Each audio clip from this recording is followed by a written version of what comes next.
So let's get back to trying to put this together now that the arms and legs are mostly, those joints are filled in. And in doing so, I've discovered, not quite done. Take the backpack off. I checked the fit, kind of a dry fit of all these pieces. I put the front chest pack on, and these are all just, hopefully can be snapped off. And the backpack, and I'm wondering, well, how do these arms go on there? And I realized, oh crap, I'm gonna have to work this articulated joint here at these arms as well. I mean, I'll just have to pick a position and then glue that shut and clean that all up. And that's why you kind of check on the fit. For example, on the backpack, there's a nice, and it's not on all the way, but there's a nice piece here that will cover up anything there, and that's a reasonable joint, so I don't have to worry about that. The front piece has to go on before the piece here on the side. It does come off. It goes on. And this is an okay joint, and this will be hidden in the back here pretty much. I think that's an acceptable joint line. But this has got to be done. So I'm going to probably take this off and work the arm before anything else goes together. So that's just got to be closed in. So it's back to putty and epoxy sculpt and paint and primer to kind of clean that up. Well, I got some of the Aves epoxy sculpt on there. You know, it doesn't look bad. I tried to carve in, use these little shapy tools here, that end and pointy end, little round thing here. Carve in some wrinkles. You use the that stuff to keep it wet, and yeah, that's certainly better than the big gap there. I think the back is going to be just kind of filled in. That I don't know how those arms are supposed to go, but that'll be hidden by the backpack for the most part. So let this set up overnight and then start priming it up. At this point, I've got the epoxy sculpt in the shoulder joints, and I did an initial sculpting as I showed you while it was wet. Now I've cleaned it up, sanded it a little bit, did a little more shaping, some files and sandpaper on the creases, and I think it's pretty close. And we're going to give it some primer and see how it matches up with the rest of the spacesuit. So I got sprayed some more primer on here, and I think it looks pretty good. The creases are in sync, in family with the rest of the arm, and pretty smooth finish. And so I think we're gonna move on to trying to get some of these other parts assembled to the main body. I was starting to put some of these other parts on, like the front, and then there's pieces on the side. And now I realize the dangers of modifying a kit. With these arms way down here, the side piece does not go in very readily. So I think I can carve the bottom out so it fits over this hump here, and scratch it on. Let's see if I got enough here yet.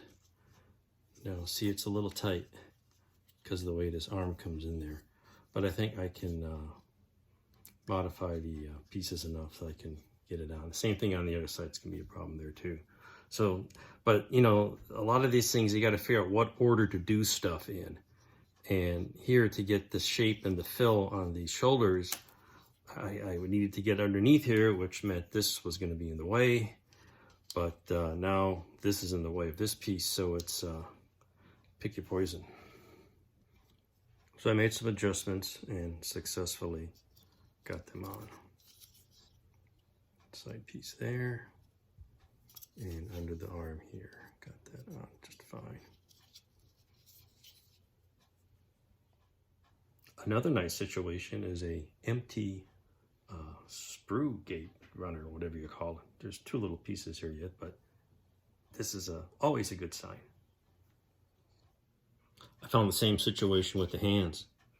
You can see the hands just pop in, leaving this big hole there and a big ball of articulated joint that, you know, does wonderful things if you make a toy out of it.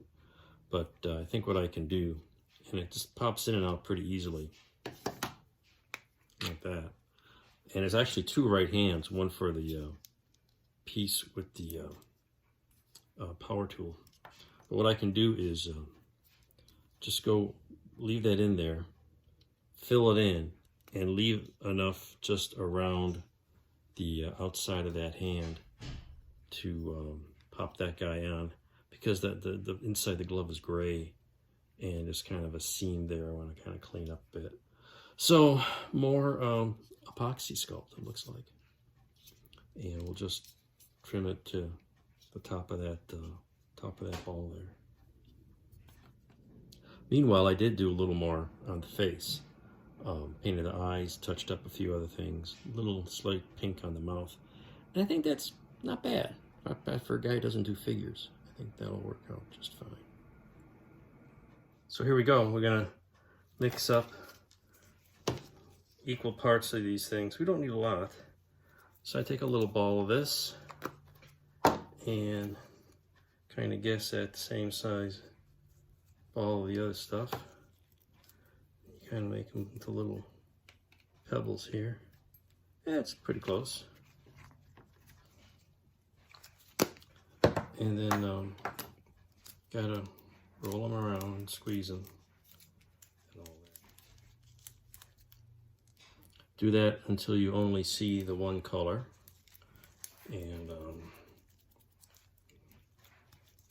break it in half, and then break those in half and make little sausages, and try to do this without contaminating the rest of the thing. And you can see it's going to roll that in there and make little cuffs. That's probably more than we need, so I tell you what, I'm going to take some of that out and make the sausages a little skinnier. Let's try that. And we'll find an appropriate tool, smash that in there.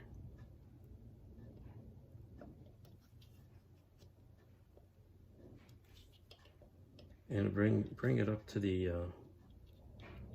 outside of that cuff. Might need a little bit more.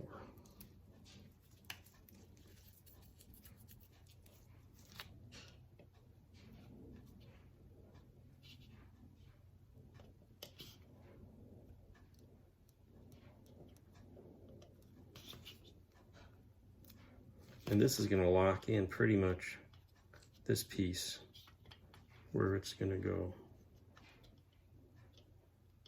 And that determines the hand, although I can rotate it axially.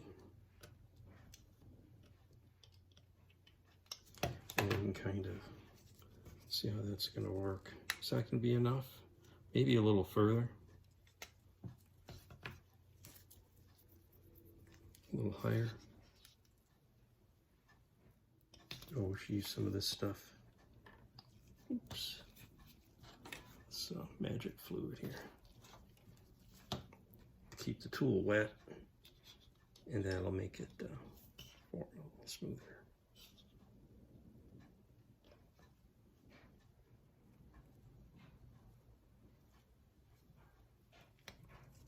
Thank you. There's some hinges here on this safer pack that allow it to go back and forth like this, which is fine, but it helps you get it on and off. But at the moment, I'd like to cover up those hinges. They're a little clunky. So I got some of this, these wrappers, these are kind of bags. I get mail order prescriptions come in, sometimes some other packaging material. And it's great. It's like a flat white, almost foil, but it's plastic. And it's a nice replicant for this beta cloth. So that's what they call this white insulator. So I just put foil adhesive on the back and a little bit on the parts, cut a piece to fit, and I'm just gonna wrap it on there. And it's still enough function that I can move it when I assemble it, but it covers that clunky looking joint. So there we go. Takes care of that. And now the whole thing will get a little flat coat. I did fill the seams a little bit, and now we can flat coat that. I think the filling these in turned out to be adequate. I got some primer on the gloves, and these can just be snapped on here, and it fits pretty good. You know, I'll glue those on, and there's a little bit of a gap there, but you know, I can maybe fill it with some white glue or something if I feel it's necessary. And I think that'll take care of the toy-like cuff problem. So we'll go on now to painting. Put some actual paint on here. I go paint that gray inside and continue with the assembly. All right, I got the next step was to get the helmet on and the backpack. And this cool little visor does go off. I put the head on. I'm happy with how it was painted. It was a trick getting the helmet over the head. Barely fits. I was trying to be very careful to not scratch the paint on the face, and I was able to do that. So it just sort of snaps on there, and the lights are on there. And then this whole backpack fits. There's some gaps here, but you know, I'm okay with that. It's actually different pieces. So, and you have to put the whole backpack on here with the power system to close this all up. So we'll go ahead and do that. And you can see I put some paint on here as well. So that's battery pack fits in here. The switch is on the inside. I'm still not sure how that's going to be accessible to turn the lights on. So we'll turn the lights on. There they are. They're cool.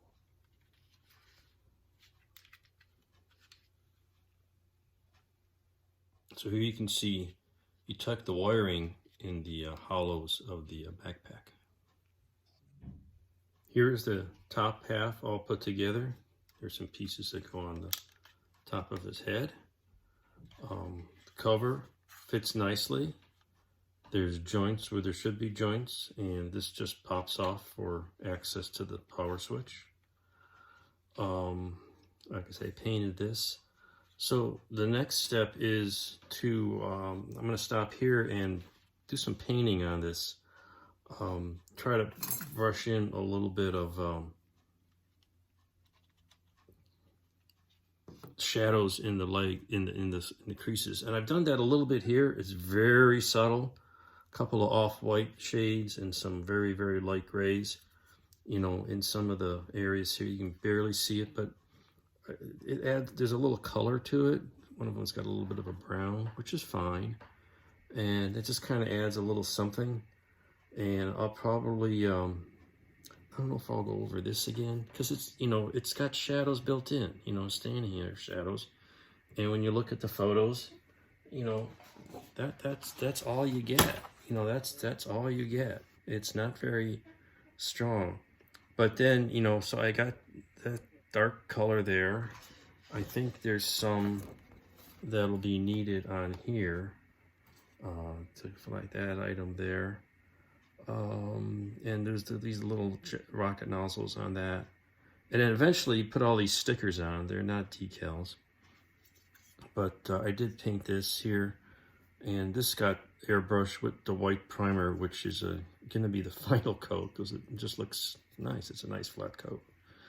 And so I'll do a little shadowing in here to kind of accentuate some of these lines. And to match that, this model is very, very good in terms of accuracy. You see here's that hinge, and I've just covered it up with that vinyl type wrapper. I think it looks fine. So I will do a little painting here next, and getting close to wrapping this whole thing up. Getting closer now with the backpack all assembled. Some very light washes in the creases. I think that's largely done.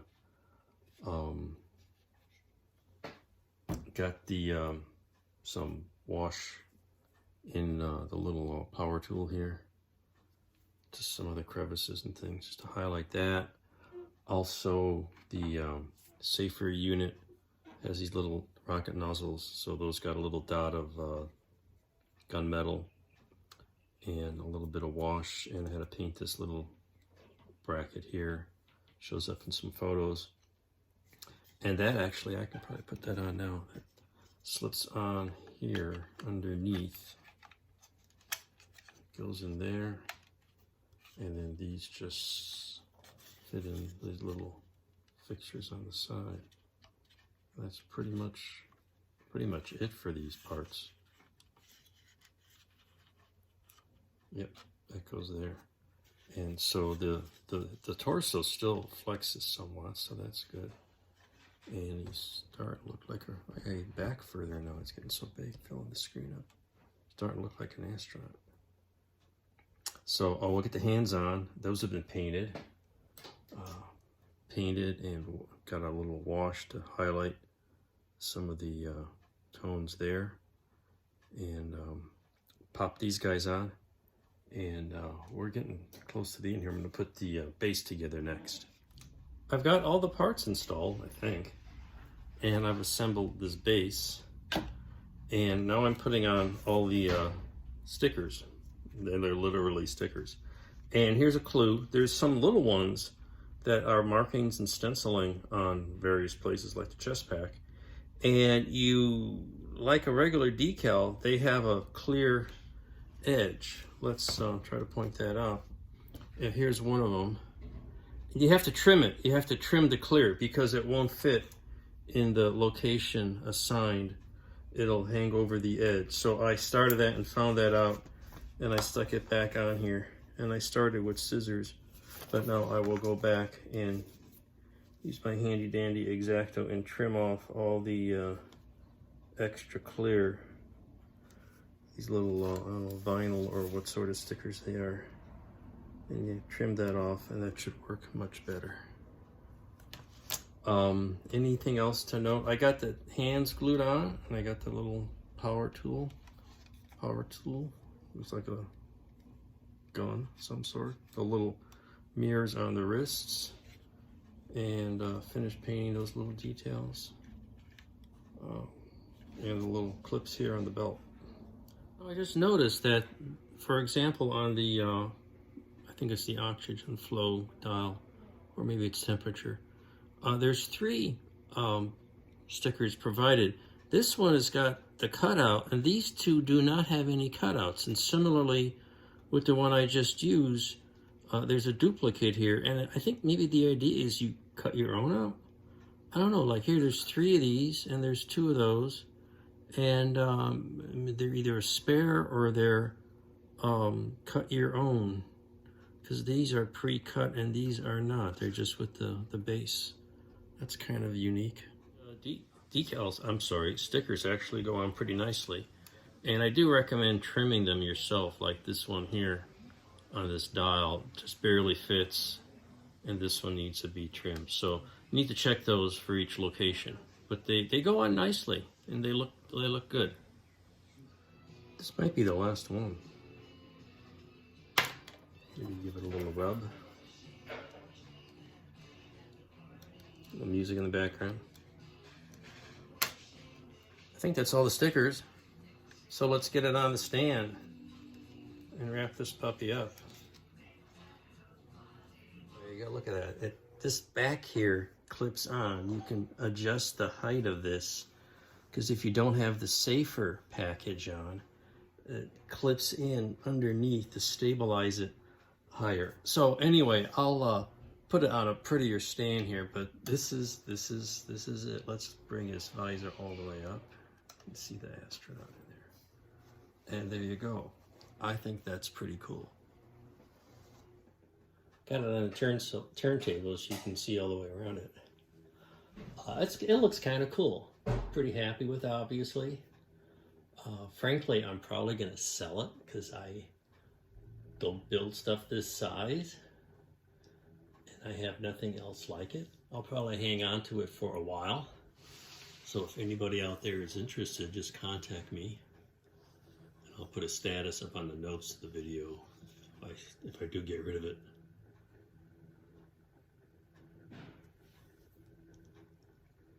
Of course, I've got to include a plug for the book, because This has got good stuff for any of the various astronaut kits that may be out there, and just general references, including applicability for this guy. And actually this color version of this photo is a great reference. The book came out before this kit was available, so there's really not much in here about it. But let's bring it up a little closer.